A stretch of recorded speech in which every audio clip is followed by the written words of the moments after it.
നമസ്കാരം ചേട്ടാ. നമസ്കാരം. നമസ്കാരം. വിഷ്ണു ജെൻസിനെ കാണാൻ ആരെ പോലെ ഇരിക്കുന്നത്? ഞാൻ ഉദ്ദേശിച്ചു പറഞ്ഞാൽ നമ്മൾ ഇംഗ്ലീഷ് മീഡിയം സ്കൂളിൽ യൂത്ത് ഫെസ്റ്റിവലിൽ ഗസ്റ്റ് ആയിട്ട് പോയിട്ടുണ്ടോ? അപ്പോൾ ഒരു സ്കൂൾ ബോയ് സ്കൂൾ ഗേൾ എന്നൊക്കെ പറഞ്ഞ സ്കൂൾ രണ്ടുപേര് ഇത് ആങ്കർ ചെയ്യാൻ വേണ്ടി വിളിക്കും. അവർ രണ്ടുപേര് കറക്റ്റ് പ്ലാൻ ചെയ്ത് തന്നിട്ട് യെസ് അവർ school is the school of the school.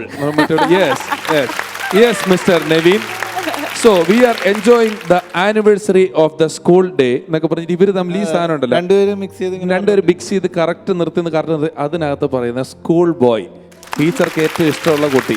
ചേട്ടൻ നല്ലോണം മുഖം വായിക്കുന്നുണ്ട്. ഞാൻ അങ്ങനെയൊക്കെ കാണിച്ചിട്ടുണ്ട് സ്കൂളിൽ വെച്ച്. കാണിച്ചിട്ടുണ്ടോ? അപ്പോൾ പെർഫോമൻസ് സ്റ്റാർട്ട് ചെയ്യാം. All the best. Thank you. Do well. ശരിക്കും പറഞ്ഞാൽ ആ കാഴ്ച ബംഗ്ലാവിൽ പോയിട്ട് അവിടെ ചില്ലുകൂട്ടിൽ കിടക്കുന്ന മുതലൊക്കെ ചാടി പുറത്തു വന്നിരിക്കുന്ന ഫീലാണ് എനിക്കിപ്പോൾ നിങ്ങളെയൊക്കെ കാണുമ്പോൾ. ഇത്രയും നാളും സ്ക്രീനിലേ കണ്ടിട്ടുള്ളൂ, നേരിട്ട് കാണുന്നതിൽ വളരെ സന്തോഷമുണ്ട്. ഞങ്ങളെ കണ്ടിട്ട് പലരും ഞങ്ങളെ വെച്ച് സിനിമ പിടിച്ചവരൊക്കെ പറഞ്ഞു നിങ്ങളൊരു മുതല എന്ന് പറഞ്ഞിട്ടുണ്ട്. അത് ഇന്നാണ് ഒരാൾ കൃത്യമായിട്ട് ഞങ്ങളെ ഉപമിച്ചത് മുതല. നിങ്ങളും വെറും മുതലല്ലോ, മുതൽക്കൂട്ടാണ് എന്ന് പറയണം. ഈ മുതലയുടെ കാര്യം പറഞ്ഞപ്പോഴാ നമ്മുടെ ബിനു തൃക്കാക്കരുണ്ടല്ലോ, ഉണ്ട്, ഒരു യമണ്ടൻ പ്രേമകഥയിലുണ്ട്, മാർഗംകളിയിലുണ്ട്, അപമാനിച്ചു കഴിഞ്ഞെങ്കിൽ പൊക്കോട്ടെ എന്ന് ചോദിക്കുന്ന ആളാണ്.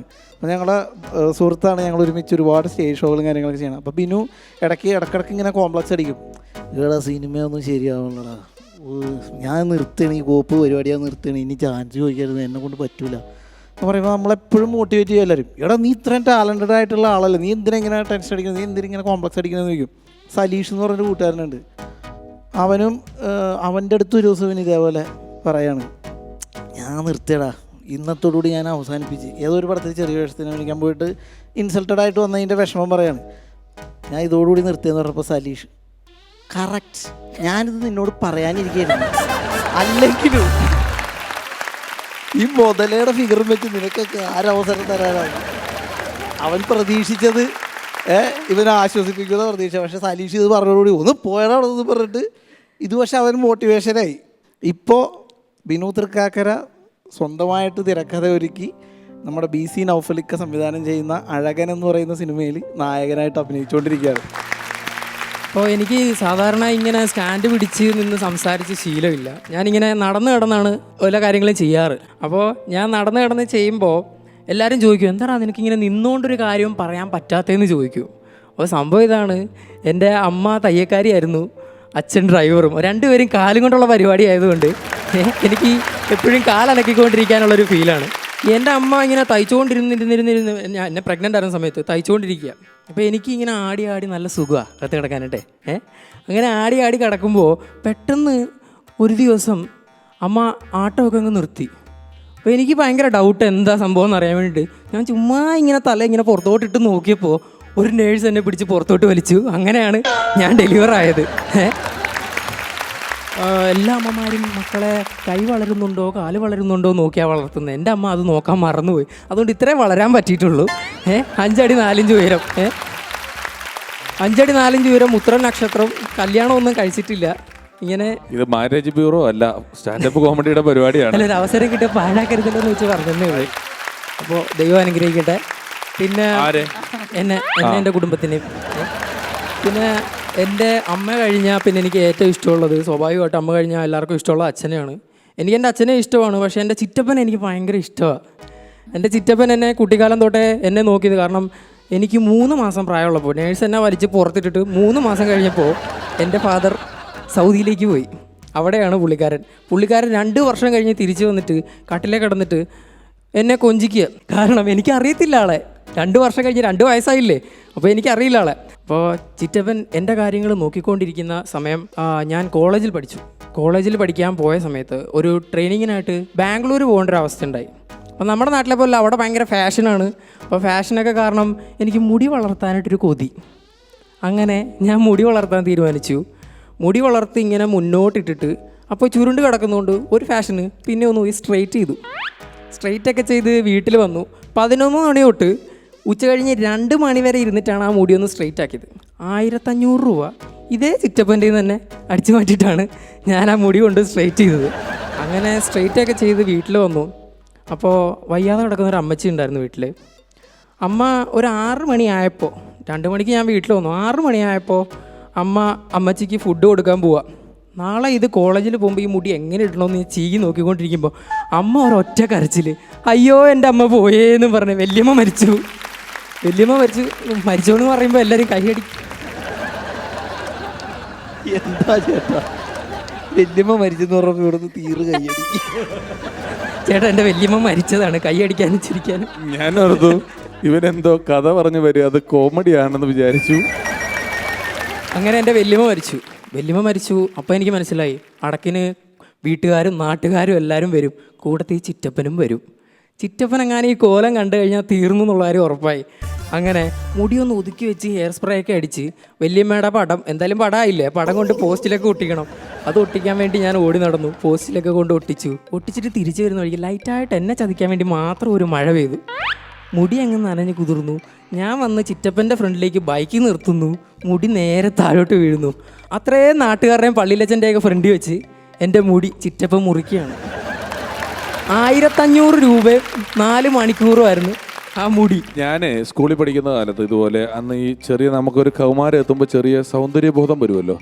അപ്പോൾ ഈ 1 രൂപയ്ക്ക് ഷാമ്പൂവിൻ്റെ ചെറിയ പാക്കറ്റ് കിട്ടും. അപ്പോൾ മുടി ചുരുണ്ട മുടിയൊക്കെ ഇട്ട് തിളക്കം കിട്ടാമെന്നൊക്കെ പറഞ്ഞിട്ട് 1 രൂപയുടെ ഷാമ്പൂവിൻ്റെ പാക്കറ്റ് മേടിച്ചിട്ട് ഉണങ്ങിയ മുടിയിൽ നല്ലോണം തേച്ച് പിടിപ്പിക്കും. നല്ല മണമാണ് തലയിൽ. ആൾക്കാർ ഇത് എന്നെ മണമെന്നൊക്കെ ചോദിക്കും. ഇത് തേച്ച് പിടിപ്പിക്കും. എന്നിട്ട് ഇതേപോലെ ചോറുണ്ണാൻ വിട്ട സമയത്ത് കഴുകുന്ന ടാങ്ക് ഇച്ചിരി ദൂരെ അവിടെ നിന്ന് കഴുകിയിട്ട് വരുമ്പോൾ മഴ ചാറി തല പതയാൻ തുടങ്ങിയിട്ട് ഞാൻ ഇങ്ങനെ കാണിക്കും തോറും ഇത് പതയുക. കുറച്ച് കഴിഞ്ഞിട്ട് ഞാൻ തന്നെ ഒരു ബൈക്കിന്റെ കണ്ണടിച്ച് നോക്കിയപ്പോഴേ കോൺ ഐസ്ക്രീം നിറച്ച് വെച്ച പോലെ ഇരിക്കുന്നത്. എൻ്റെ മുഖം ഇങ്ങനെ കോണായിട്ട് ഇവിടെ മുഴുവൻ പതയായിട്ട് ഞാൻ ക്ലാസ്സിൽ ഇത് തേക്കും തോറും ഇത് കൂടിക്കൊണ്ടിരിക്കും. അതിന് മാത്രം വെള്ളമില്ല, പിന്നെ വെള്ളം ഒഴിച്ച് കഴുകിയാലേ പോളൂ. മഴ മാറുകയും ചെയ്തു. വലിയ അബദ്ധമായിട്ടുണ്ട് ഇങ്ങനെ. അങ്ങനെ ഇതുപോലെ തന്നെ എനിക്ക് അബദ്ധം പറ്റി എൻ്റെ മുടി മുറിച്ച് കളഞ്ഞു ചിറ്റപ്പനോട്. അപ്പോൾ എനിക്കൊരു ചെറിയ പക തുടങ്ങി, ഒരു ചെറിയ പക. അത് വീട്ടണമല്ലോ എപ്പോഴേലും. അപ്പോൾ അതിങ്ങനെ മനസ്സിൽ കൊണ്ടു കിടന്നപ്പോൾ ചിറ്റപ്പൻ എൻ്റെ കാര്യം നോക്കി, എൻ്റെ ചേട്ടൻ്റെ കാര്യം നോക്കി, കുടുംബത്തിലുള്ള എല്ലാ പിള്ളേരുടെയും കാര്യം നോക്കി. പക്ഷേ സ്വന്തം മക്കളുടെ കാര്യം മാത്രം പുള്ളിക്കാരൻ നോക്കാൻ ഇച്ചിരി മറന്നുപോയി. അങ്ങനെ ഒരു അവസരത്തിൽ ചിറ്റപ്പൻ്റെ മോള് ഒരു പ്രണയത്തിൽ പെട്ടു. അപ്പോൾ ചിറ്റപ്പൻ ഞങ്ങളെല്ലാവരും നോക്കിയ സമയത്ത് പുള്ളി അവളെ നോക്കിയിരുന്നെങ്കിൽ എന്തെങ്കിലുമൊക്കെ നടന്നേനെ. അപ്പോൾ പുള്ളിക്കാരൻ ഒറ്റ കാലിൽ നിന്ന് പറയുക, എൻ്റെ കൊക്കിന് ജീവനുണ്ടെങ്കിൽ ഈ കല്യാണം നടത്തില്ല എന്ന്. അപ്പോൾ അപ്പുറം ഇന്ന് അവൾ പറയാ, പപ്പയ്ക്ക് മാത്രമല്ല കൊക്ക്, എനിക്കും ഉണ്ട് കൊക്ക്.